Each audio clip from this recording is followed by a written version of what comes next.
Australia સામેની border Gavaskar ટ્રોફીમાં હાર બાદ બીસીસીઆઈ એક્શનમાં તો બીસીસીઆઈએ ટીમ ઇન્ડિયાના ખેલાડીઓ માટે 10 કડક નિયમો બનાવ્યા છે। ટીમમાં પસંદગી ઘરેલું ક્રિકેટમાં પ્રદર્શનના આધારે કરવામાં આવશે તેવું બીસીસીઆઈ દ્વારા જણાવવામાં આવ્યું છે। તો ઓસ્ટ્રેલિયા સામેની બોર્ડર ગાવસ્કર ટ્રોફીમાં હાર બાદ બીસીસીઆઈએ કડક નિયમો બનાવ્યા છે। બીસીસીઆઈ ટીમ ઇન્ડિયાના ખેલાડીઓ માટે 10 કડક નિયમો બનાવ્યા છે।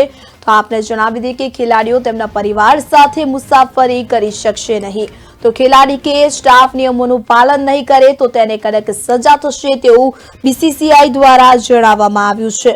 તો આપને જણાવી દઈએ કે ઓસ્ટ્રેલિયા સામેની બોર્ડર ગાવસ્કર ટ્રોફીમાં હાર બાદ બીસીસીઆઈએ કડક નિયમો લગાવ્યા છે। તો ટ્રોફીમાં શર્મજનક હાર બાદ ભારતીય ક્રિકેટ કંટ્રોલ બોર્ડે ભારતીય ખેલાડીઓ સામે કડક વલણ અપનાવ્યું છે। ભારતીય બોર્ડે આ હારને ગંભીરતાથી લીધી છે અને ખેલાડીઓ માટે કડક નિયમો બનાવ્યા છે। બીસીસીઆઈએ સ્પષ્ટ કર્યું છે કે જો કોઈ ખેલાડી કે સ્ટાફ આ નિયમોનું પાલન નહીં કરે તો તેને કડક સજા થશે। વધુમાં બીસીસીઆઈએ ઘરેલું ક્રિકેટ રમવાનું ફરજિયાત બનાવ્યું છે। ટીમમાં પસંદગી ઘરેલું ક્રિકેટમાં પ્રદર્શનના આધારે કરવામાં આવશે તેમ પણ જણાવ્યું છે। તો આ માટે ભારતીય બોર્ડે કુલ 10 નિયમ બનાવ્યા છે।